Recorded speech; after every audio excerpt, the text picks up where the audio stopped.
I genuinely believe that there is no city, village, town, or remote research station in the eternal snows of Antarctica that hasn't heard of the Need for Speed series. At some point, someone has undoubtedly burnt rubber at the start, floored the gas pedal, and fiercely competed for the first place in the thrilling adrenaline-fueled race. Throughout its long history, over 30 years, the game has been released on 5 generations of consoles, starting with 3DO, PlayStation 1 and Sega Saturn, and continuing to the current PlayStation 5 and Xbox Series X and S. The series has changed numerous development studios and explored a variety of settings. In some installments we race exotic sports cars on the scenic tracks, while in others we dive into underground import scene races, evading cops on the dark streets of fictional industrial city. The series has experimented with both simulation and arcade racing, attempted several online formats, and made a sharp 180-degree turn towards cinematic, action-packed gaming experiences. Certainly, over such a long period there have been both highs and lows, but I believe everyone has their own favorite installment. Different generations of players have their own classics that they love to reminisce about with friends, lamenting that it was during those times that we truly experienced the essence of Need for Speed. Personally, I want to return to the roots of the franchise and see what the first installment was like.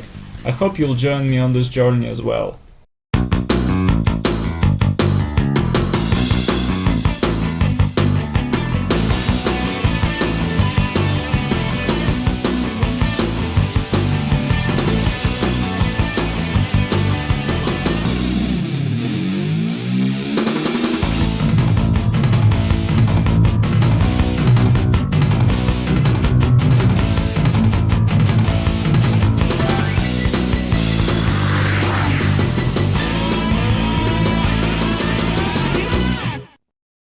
The first game in the series was released in 1994 for the 3DO and was later ported to MS-DOS in 1995, as well as to PlayStation, Windows and Sega Saturn in 1996.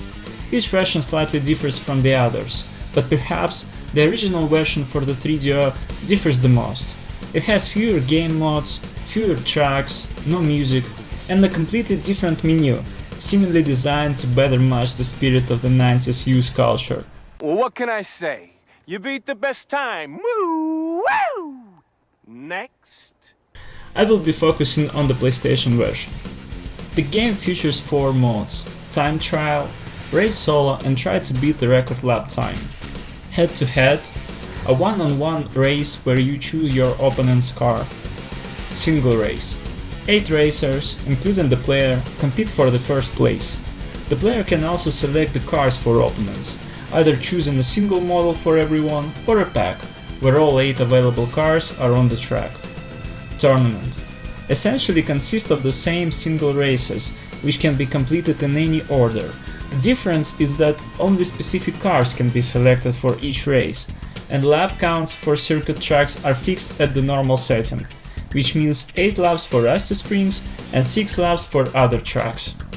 Win all the races, score the maximum points, and you have won the championship. Sounds simple.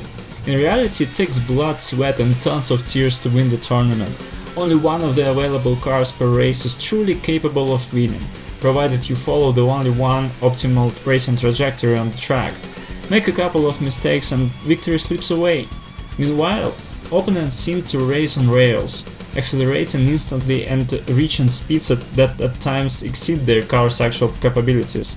I'll be honest, after winning the tournament I didn't feel any joy, just relief that it was finally over. However, upon winning, you're rewarded for your troubles with a new track, Las Vegas, a futuristic, completely insane course that feels straight out of Trackmania, as well as a new fictional jet car called the Warrior, a nice and amusing reward. Of all the modes mentioned, the most fun and the one I returned to most often was head-to-head. Unlike the single race and tournament, the non-circuit tracks in this mod include traffic and police. If you let police car overtake you, you'll get a speeding ticket, and if you stop twice in a single race, you'll see a 90s style very cheesy cutscene of your character getting arrested. Congratulations. You've just won an all-expenses-paid county vacation.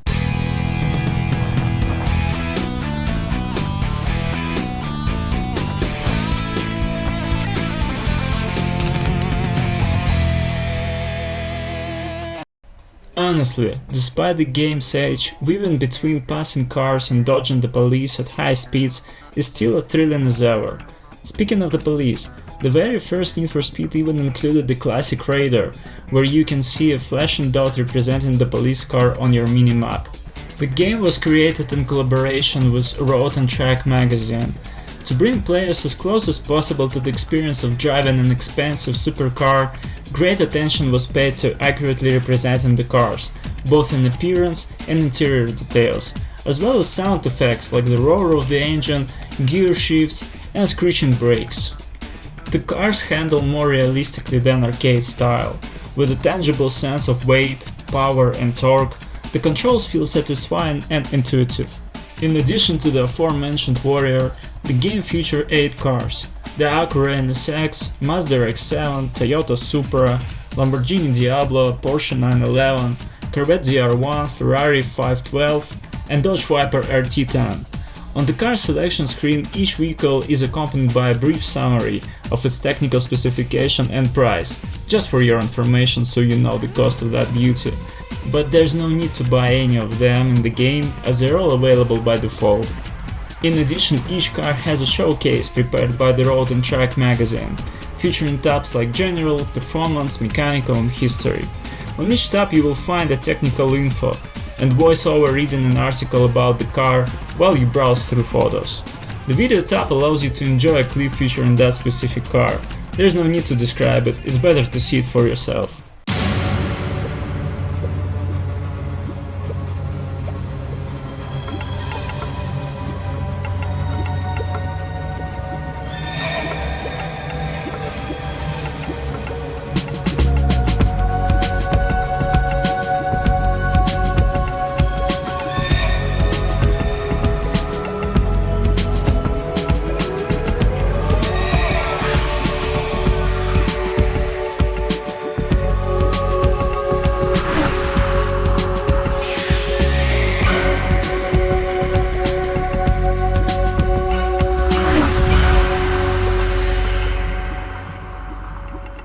The game features a total of 6 racing locations, 3 of which are circuit races: Rusty Springs, Autumn Valley, Vertigo Ridge.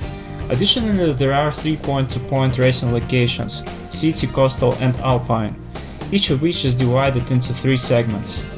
The option to change the time of day adds enjoyable variety, with 3 available settings: morning, day, and evening. Overall, the locations are quite diverse and colorful, featuring intricate turns and fast sections. It's also worth noting that the tracks are not flat. There are many elevation changes, especially on the Alpine course. The soundtrack for the game was composed by Jeff Van Dyke and Psyche Cascas, featuring an excellent mix of electronic and rock music with crazy riffs and layered solos. The energetic tracks, generously infused with funk, brilliantly complement the high-speed racing action. Overall, despite its brutal difficulty and minor issues, such as the track limit constraints, when even a slight deviation onto the gravel risks crashing into an invisible wall, I managed to enjoy the first Need for Speed. It's no surprise that after such a strong debut, we saw a sequel, which we will definitely discuss in the next video. Thank you for watching and see you next time.